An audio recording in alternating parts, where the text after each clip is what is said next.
KC텍 2023년도 1분기 실적을 스루풋 회계로 분석한 내용과 연말까지 매출액을 예측해보는 내용을 진행하도록 하겠습니다. 매출은 30.8%, 영업이익은 62%가 감소했습니다. 포괄 가공비 배부 재고자산 회전율이 0.8회전으로 산출이 됩니다. 구독, 좋아요는 제게 큰 희망이 되겠고요. 그 다음에 1.5 배속을 보시기 바랍니다. 이론의 표준적 예제라는 것을 당분간 좀 소개를 계속 할까 합니다.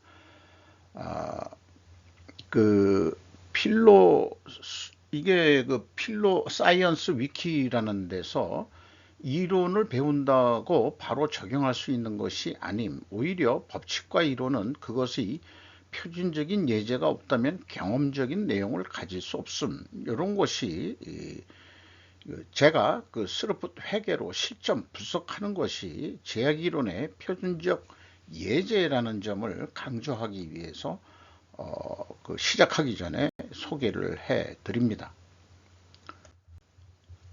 먼저 원가회계 손익으로서 매출은 625억 원을 달성해서 전년 동기 대비 30.8% 감소했고요. 매출원가가 적게 감소했다는 얘기는 실질적으로 매출원가가 증가했다는 얘기고, 매출 총이익 크게 45.4% 떨어졌고요. 판매관리비는 줄이지를 못했고, 그래서 영업이익이 3억 2,400만 원인데 거의 뭐 이 정도면은 그 손익분기점 정도 실적을 냈다. 그래서 전년 동기보다 영업이익이 원가 회계는 98%가 하락을 했습니다. 스루풋으로 분석한 내용을 말씀을 드리면은 매출에 비례하는 매출 재료비가 42%가 줄었어요. 매출 하락 감소보다도 더 하락했기 때문에 이거로 봐가지고 그 원재료 가격이 하락했다라고 추론을 할 수 있습니다.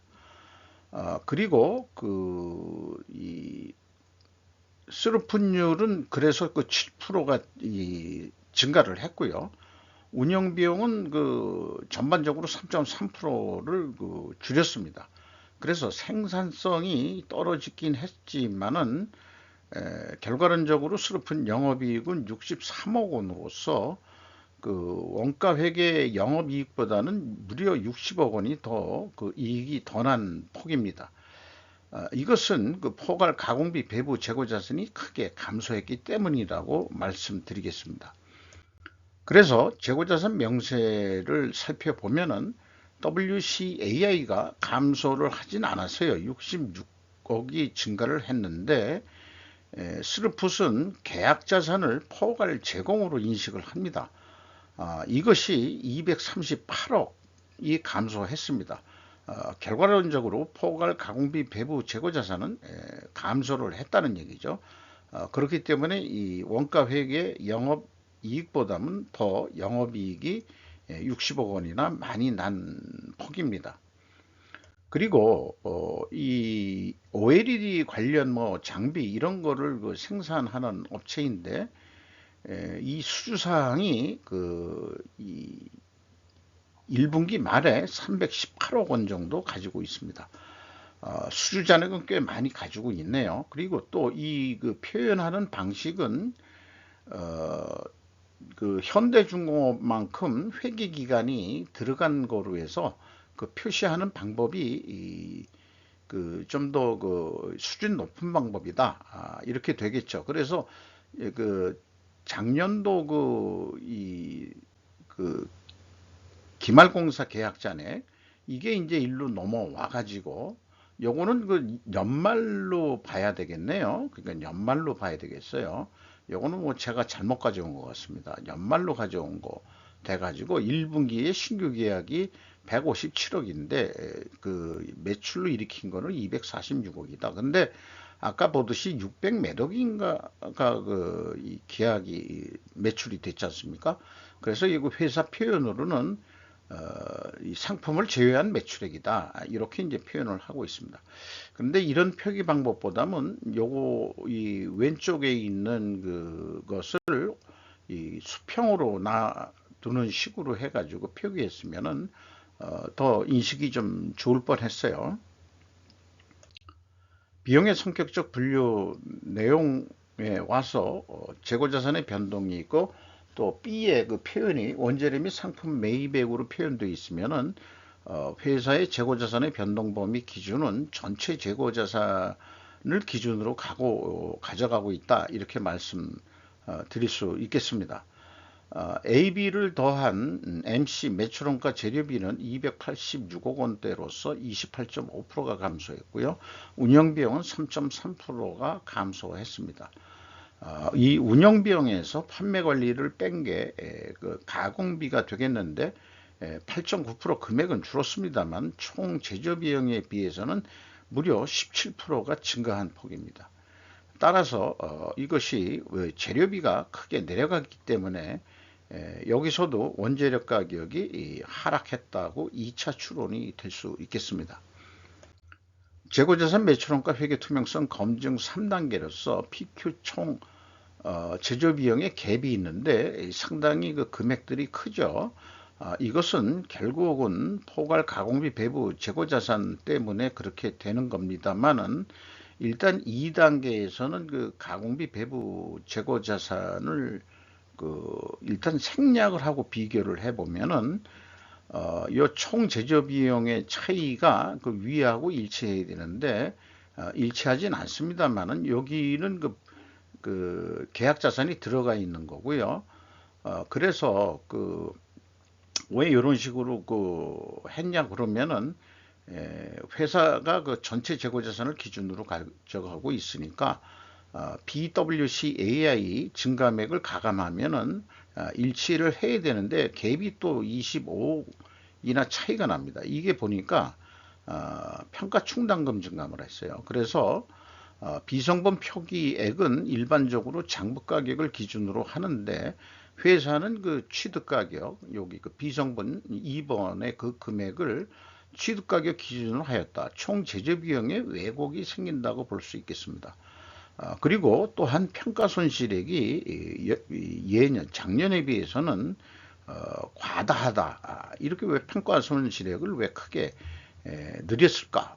이런 것도 좀 문제가 좀 된다면 될 수 있겠죠. 그리고 현금 흐름표 기준에서 이제 그 계약 자산의 증감액을 가감하면 일치하는 거. 현금 흐름표는 맞출 수 있겠죠. 그리고 계약 자산의 증감액은 그 현금 흐름표에 238억 원의 그 현금이 들어온 거로 인식을 하면은 계약 자산이 이제 238억 원이 감소를 해야 되는데 그 차익이 2,300만 원 나옵니다. 이런 것은 그 대손상각이라고 그 인식이 됩니다. 운영비용에서 인건비가 144억 원대가 집행이 됐는데 전년보다 3.6% 감소했어요. 직원 수는 그런데 12명이 그 증가를 했습니다. 그래서 이 연간 평균 그 임금은 7,200만 원 선으로 예상이 됩니다. 전년도보다 5.1% 내려간 것으로 되어 있는데 이렇게 그 인플레이션 시대에 또 뭐라 그럴까요? 이 지금 실적이 1분기에 작년도보다 안 좋으니까 아마 그 임금 인상을 보류를 한 것 같고 잔업도 좀 하지 않는 거 아닌가 이런 생각이 들어갑니다. 외주 가공비도 좀 줄어들고 그러나 그 수도 광열비, 그 전기료 뭐 이런 게 많이 올랐죠. 26.3% 증가했습니다. 뭐 판매 보증비란 게 있네요. 그것이 이제 6.8% 감소했고요. 뭐 전부 다는 아닙니다만은 금액이 좀 큰 거 ABC 위주로 좀 뽑아 본 겁니다. 경영평가 지표에 와서 포괄 가공비 배부 재고자산 회전율은 상승을 했어요. 그리고 스루픈율도 상승을 했습니다. 이렇게 동일 방향이면은 투명회계 가정을 합니다. 투명회계도 가정은 입증을 해야 되는데 원재료 및 상품 매입 가격 하락과 수주 판매 가격 인상으로 입증해야 됩니다. 그 이자 부채를 안 쓰는 무차익 경영 수준으로 보이고요. 그 다음에 이 투하자본 이익률은 떨어졌습니다. 2.4%나. 요것을 또 많이들 따지더라고요. 투하자본 이익률을. 어, 이 손익의 증가원인 뭐 이런 거에 대한 논리로 다시 한번 이 충분 조건 논리라는 거로 정리를 해 본 거고요. 어쨌든 이 투명하게 입증을 하기 위해서는 원재료 및 상품 가격 하락과 수주 판매 가격 인상 데이터 확인을 해야 되는데 그게 공시가 어느 정도 되겠느냐? 수주업에서 요게 좀 데이터 공시들을 잘 안 하는 경우가 있습니다. 또한 필연적으로 존재할 다른 투명 증거를 찾는 데면은 계약 자산의 평가액 적합성을 다시 한번 확인해야 된다. 공정 진행률 뭐 이런 것들을 봐야 되거든요. 그래서 이런 거를 좀 해야 되고 밑에 내용 계속해서 뭐 똑같은 얘기입니다만은 이런 것도 확인을 해야 된다. 그러면은 이제 원재료 및 제품 가격 추이를 이 회사가 공시했냐면 비공개돼 가지고 입증 데이터 확인은 사실 확인이 불가능합니다. 다만 이 투명 입증을 하려고 그러면은 원재료 가격이 하락을 했고 판매 가격은 상승을 했다. 이렇게 이제 입증 추론을 지금 뽑아낼 수 있는 거죠. 어쨌든 1분기 실적을 가지고 연말까지 매출액을 해 놓으면은 이게 이 회사가 제시한 매출 원가하고 제가 뽑은 매출 원가하고 회사가 뽑은 매출 원가보다도 제가 뽑은 매출 원가가 더 높게 나옵니다. 이런 갭이 있으면서 그거를 무시하고 이 재고자산의 변동 증감은 실질적으로 이 감소가 됐기 때문에 이거를 적용을 하면은 2,890억 정도 할 수 있을 거로 그러면은 마이너스가 나오게 됩니다. 그래서 왜냐 이 재고가 감소하면 원가회계는 이 이익이 감소하게 돼 있어요. 그래서 좀 노력을 해서 지금 공사 중인 것들을 좀 빨리 끝내 가지고 5%만 더 빨리 끝내서 매출을 추가 인식을 좀 한다면은 한 32억 정도 남지 않겠느냐. 지금 1분기에 이 3억 분이 이익을 못 되는데 한 10배 정도는 이 5%만 더 노력을 하면은 될 것 같다. 연말까지. 이런 얘기가 되겠습니다. 그런데 그냥 계약을 그냥 2,890억에 하고 매출 추가 인식을 안 하더라도 현재 진행 중인 이 재고를 23%를 늘리면은 결산을 하면은 영업이익이 73억 정도 나오는 거로 산출이 돼요. 이런 것들이 이제 원가 회계가 문제라는 거고 이런 식으로 예측이 되면은 왜 우리가 고생해서 더 일을 더 빡세게 해야 되겠느냐 뭐 이런 얘기가 되니까 우선 그냥 재고를 좀 늘리자. 그래서 결산은 좀 이익이 좀 많이 나오게 하자. 그래서 그런 의사결정을 원가 회계는 하게 된다는 거죠. 재고의 증가는 돈이 잠기는 거예요. 한마디로 그런 거라고 보시면 되겠습니다. 슬프 관점으로는 2,500억 분이 나오질 않습니다. 있는 데이터 가지고 그대로 그냥 연말까지 간다면은 그래서 2,500억을 하면은 슬프상으로는 252억이 남는 거로 산출이 돼요. 왜냐하면은 지금 1분기에 그만큼 옛날에 수주해 놓은 단가들이 괜찮았던 게 있었다고 봐야 되는 거죠. 이 계약 자산이 감소함으로 인해 가지고 이렇게 예상이 됩니다. 그리고 실적을 한 재고 회전율을 3.3회 전까지 포괄 가공비 배부 재고 자산입니다. 4.4% 정도만 업해보자. 더 노력을 해보자. 그러니까 지금 공사하고 작업 중인 것들을 좀 빨리 끝내보자.